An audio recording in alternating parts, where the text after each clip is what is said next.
You're listening to episode 192 of the D6 podcast.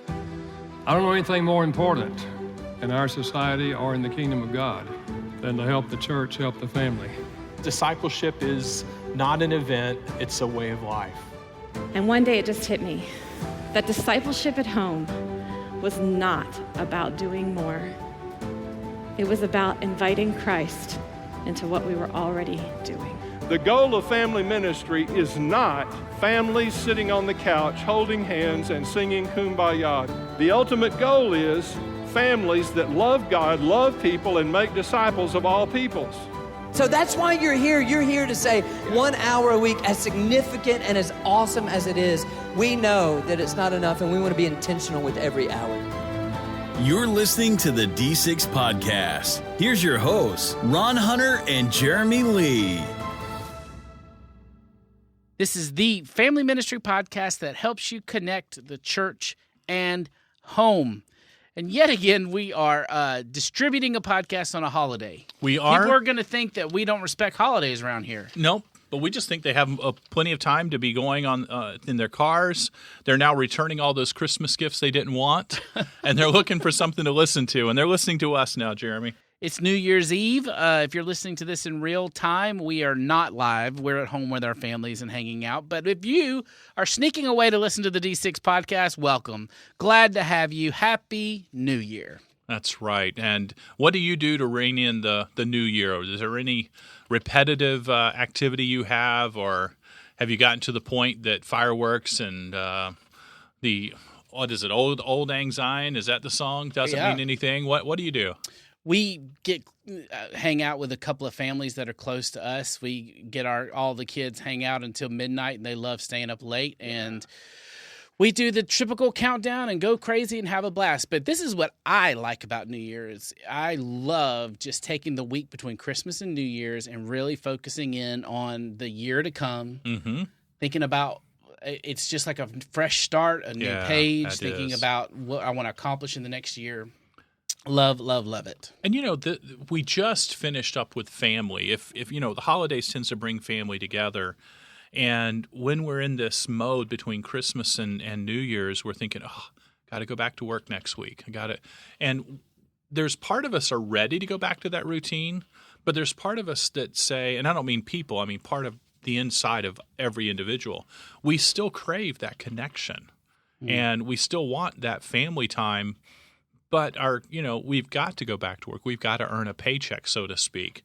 But I would challenge you as you think back and reflect, what are some ways that you can keep that connection alive, whether it's, with those devotional magazines we've talked about in the past, or whether or not it's being intentional with our conversations.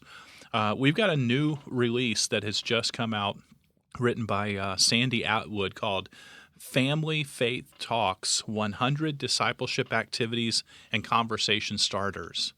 This would be fun for you to pull out. Just leave it on your coffee table, leave it maybe at the dinner table, and pull it out twice a week and start a conversation. You don't need to do it every day. But it'll liven up what you're doing with your kids especially. And I would challenge you, while you're going into a new year, even if you're listening to this podcast a week or 2 weeks later and you're middle of January going, I missed January 1, don't let that be the obstacle that holds you up from starting this kind of a habit. Yes. Love it. And I'm looking at the cover art with you right now. It's just a fun-looking book, and Sandy is the best. She is. And you guys will really, really enjoy what she has to offer. You're also going to enjoy our interview today with a friend of D6, one of the authors of the new book you guys have brought out, Recalibrate, that you guys launched this year at the conference, a great book. Brian Haynes is with us, and his interview will be right after the break. We will hear more from Brian Haynes.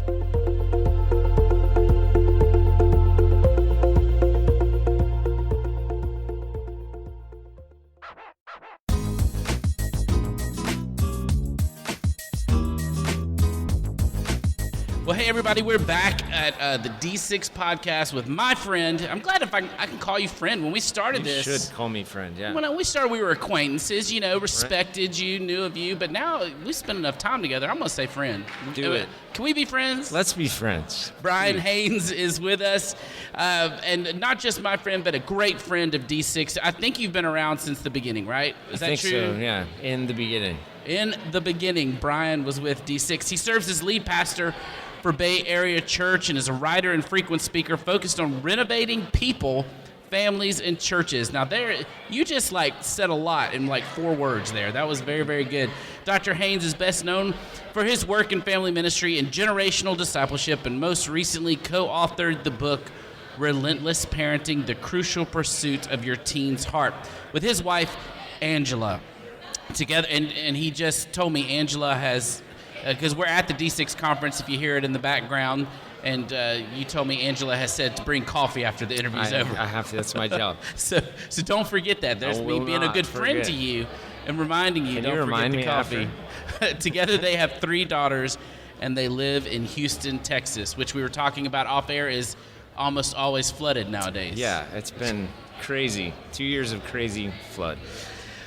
So here's, I think one of the things I enjoyed in my last year was there was a day we got to spend a whole day together. And I learned something about you there is the trips that you take to the Holy Land and just kind of a passion. You can tell somebody's passionate when they start talking and their eyes get about an inch bigger and they just start speaking a little bit faster, and that's exactly what you did. So you've led many trips there, and I'd love to hear the story of how that came about. And I'd also, I'm imagining somebody listening to this is dreaming of going to the Holy Land, and I want you to do your best travel agent impression. I will do it. And give us some good tips. I will do it. So the way that came about is very, it's a God moment to me. So I was serving as a minister of marriage and family at Kingsland Baptist Church in Katy. And there was a gentleman at the church, an older gentleman in the church that grabbed my pastor and myself and said, "Hey, I want to take you to the Holy Land."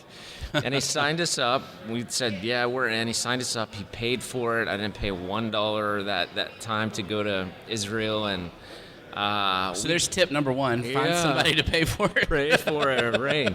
And then, but I think the thing that was so intriguing to me about it was when we got there, we were connected with a group that was different than almost every other groups in that they were walking the land from south to north. It was a hiking, sort of backpacking by day experience, and rabbinic in nature, meaning they were teaching head, heart, hands, and feet. So you just got the Bible open, you're walking the land where all those things are happening, you're learning geography and history and archaeology and text, and it's just coming alive in that 2-week time frame. I promise I had already a master's degree and a doctoral degree from 2 different seminaries.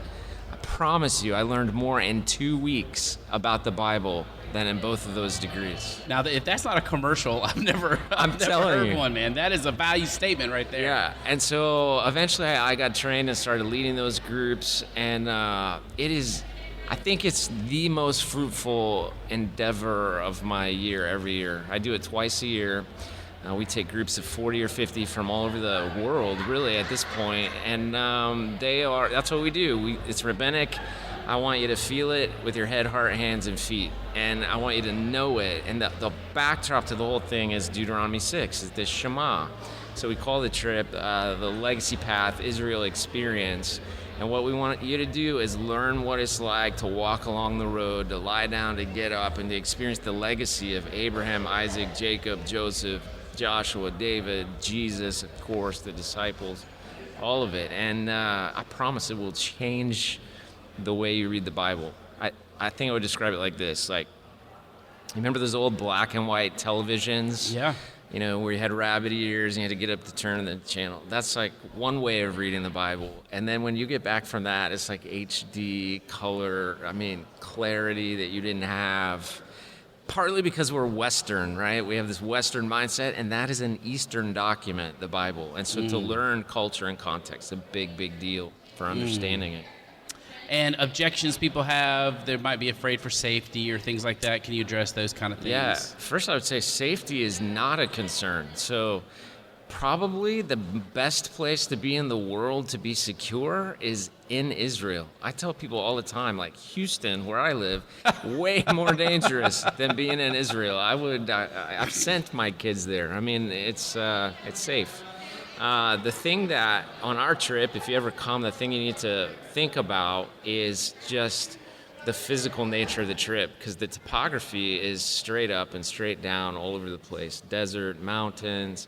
And so we can help anybody get anywhere we go, but the better you focus on sort of like getting your body in shape leading up to that, the more you're gonna enjoy the experience. So. Well, if somebody is like listening to this and you're getting them all jacked up, excited about being a part of this, can they go with you? Yeah, so the next experience is May 30 to June 11, 2020. So actually registration is going on for that right now. You can just go to legacypath.com and you'll see on the very front page, Israel Experience. Just click on that, you're on your way. It limits out at about 50. When I left, we had 15. So, and we haven't advertised until just now. So, I hope you sign up. Hope you can go. Yeah, and I actually don't even know when this podcast will trickle out, but there's always trips, right? There are always trips. So if somehow this is after that, every December we do a less strenuous tour right after Thanksgiving. And then we do our regular experience the very beginning of June every year. Okay, I'm down for less strenuous. All right. It's fun. We eat more ice cream on that trip, I promise. You're making it sound even better. I know. I can really, the Bible comes in color and I get ice cream. Yeah, and you get to ride a camel on the less strenuous trip. Hey. Yeah, I know. All right, so while at the D6 conference, you're leading a session that discusses important staff and volunteer dynamics to help discover how you can make important shifts and measure success when it comes to family ministry. They sent me your description. Wow. That's not your title. Yeah, wow. All I got were the descriptions, so there you go. But I want to hear highlights because you've talked about this a lot actually here. You're kind of our go-to person at the D6 conference when it comes to aligning your staff towards family ministry. So give us some highlights. Yeah, so, I mean, obviously we wrote that book, Recalibrate, together with 15 other people this year, and my sort of chapter was to think about recalibrating team for family ministry. And so what I'm really focused on there, one is just like, let's just admit what's really going on in the context of our churches. So I think what we have going on when it comes to team and alignment and family ministry is what I would call like well-intended chaos. So everybody is like trying to hire a family minister or rename positions or get a volunteer team that's somehow family oriented, but to do the hard work of like aligning that team and then recruiting them kind of at the values level versus just grabbing a warm body and saying, hey, I think you're my, family pastor or third grade, whatever. I mean, we have to really focus on moving away from, again, well-intended chaos and toward alignment, which would involve really understanding mission. What is the mission of our church, our vision, where are we going? Like we say, our vision is to saturate the 4B area of the gospel by restoring people, families, and churches. So everybody on the team, and volunteer or otherwise, should understand, like, this is clearly where we're going, and here's my part in restoring people, families, and churches, right? And so just doing the hard work, especially as senior leaders, sometimes we think this is for somebody else. There's nobody else that can do the hard work of that kind of team alignment, from recruiting and hiring to firing and letting go if you have to, and all the work in between to really make sure the team is moving in the same direction. That's what I like to talk about. Yeah. And I think it's transferable for a lot of people, because I think what can happen is they come to a place like D6 and they hear all of the family ministry vision, they get fired up about it, they see the potential, they go home, and one of the mistakes that can be made is they say, let's hire a family ministry person and want to delegate it all to them. just can't do it that way, can you? No. In fact, I would say that would probably be the worst possible move you can make. And so really you have to spend the time. The whole family ministry thing, to me, the illustration of eating an elephant one bite at a time is, I think, adequate for family ministry, because it is a slow sort of process. And the beginning of it, I think, involves clarifying those things: mission, vision, values, strategy, before you start recruiting team to that.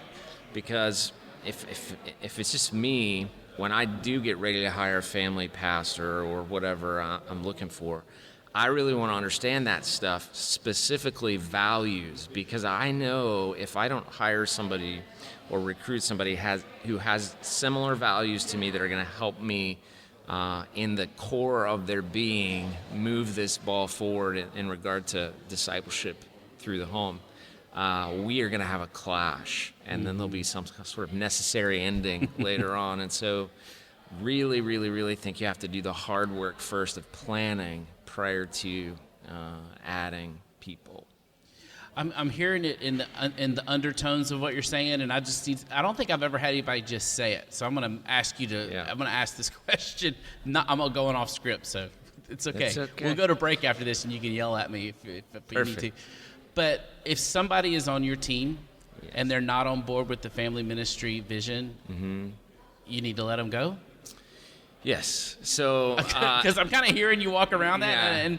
But I do want to caveat that a little bit. So when you say family ministry vision, for me, I wouldn't ever call it the family ministry vision. I would call it the vision for us of Bay Area Church to restore people, families, and churches. So if we've determined, okay, here's the strategy for that, how we're going to operate and how we're going to help people, how we're going to restore these people, families, and churches. And I've got someone pulling in a different direction. So I'm not going to fire them instantly, but I'm going to talk to them quickly. And then we're going to coach toward alignment. And if they will not coach toward alignment, we're definitely volunteer, paid, whatever. We're not going to give them a position of influence to any degree, because it's going to be a constant. It's going to be constant sideways energy, which takes everybody's time, frustrates everybody, and if we have a sense of kingdom urgency here, we don't have time to waste on all that drama. So, if we are going to broach that subject, which we naturally did, we should follow it up with if we're going to talk about it, let's talk about doing it the right way, because it can be, there are certain personality types that they're cool with firing and they'll just do it, but they'll do it without any, there's a way to do it that you can leave a mark on someone, and I don't think that's what we're called to do. No. It's a corporate thing. To fire somebody feels like a corporate thing from a corporate structure, and sometimes that doesn't feel like it fits inside of what it seems like the church should be. But when a church gets to a certain size, they adopt a corporate structure, so this is there. So how can we do this in a way that honors them and honors Christ? So I think, first of all, big picture, you should always be shepherding, right? So we're not business leaders, right? We are shepherding people, including our team. So they should feel, no matter how long they've been on our team, they should feel invested in, relationally connected with the person who's going to be having those kind of conversations. It should not be in a vacuum. I don't like the idea of it being outside of relationship or quick or anything like that. And there should have been many conversations leading up to the bad day where you're going to actually let somebody go, that makes them know, even before you get to that day, if I haven't, turned, my direction a little bit, this is going to happen. So clear expectations communicated. This is what people don't do. They just get frustrated. They lose sleep at night, leaders, but they never communicate with the person that is pulling in a different direction.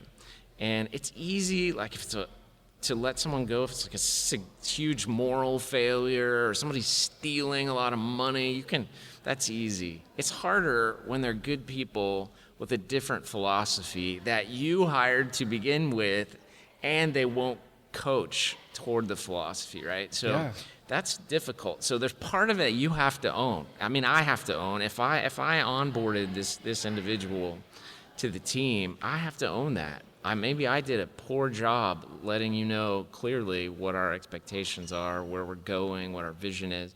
And so I have to re-clarify that. And then I have to give time, right? So I might give 3 months of like, let's see if you can take some steps in the right direction. And I'll give you have to give a tangible, what are those steps, right? What are the steps in the right direction that you're gonna take? So they can see if they can actually do it or not. And I can think of 2 different occasions in my mind. One where right there, the team member said, I don't think I can do that. And I said, okay, I'm going to help you go be great somewhere else because you're great. It's just not a fit right here, right? But clearly laying out the expectations is really, really important. Had another team member who said, you tell me what to do. I want to be a part. And that team member has become highly effective. But if we have not had those conversations, if we just, been frustrated sort of at a small group of leaders over here and then one day whacked them, right? It would have been terrible. So the idea is shepherding all along the way, which includes clear expectations, clear communication, and then a plan. And the idea is we never use the word that you brought up, fire. We don't fire people. In our culture, we help people go be great other places. I love that. You totally just said, you said that, I didn't. I didn't say that. Right. Hey, and I'm not the guest here. I don't normally insert, but I have too many friends. If you're going to do it, don't do it when they come back from vacation. No. Yeah. Because I have like 3 friends this year. Terrible. who went on vacation, came back and got sacked. Yeah, that's terrible. All right. The other thing I'd say is be generous on the backside of that. Like really help them go great somewhere else. If they have stuff going on inside of them, help them with counseling, all that stuff. If they have home issues, help with that. If you're really going to be restoring people, families, and churches, ask them to stay in the church, in their small group. Pay them until they can get to a place where they can find something that they can support their family. So you can't forget that part because I think that's significant. And where we hurt people when we don't. Absolutely. If somebody tells me it's happened to them, that's the next question. That helps me know more about the church. I say, did they give you a severance? Did they take care of you? What did they do? And that's that you don't, the church may not even realize what a testimony that part is because that person's going to go out and share their story. True. And they should be able to say, as mad as they are, they can't. They've got to be able to say, "Well, yeah, they took care of us for this many amount of months." Right. And you're right. Right. We didn't even get to talk about your awesome book, which is connecting to the heart of your pursuit of your teen's heart. I'm sorry, I know it's all about connection. Okay. You wrote that with your wife Angela. I'm just going to tell everybody go to d6family.com and grab it because it's a great book. And if they want to follow you online, where can they go? Yeah, I mean, I think it's easy. Twitter is Brian Haynes. We have legacymilestones.com. Yes. So those are good places. Hey, thanks again for being with us. Yeah, thank you.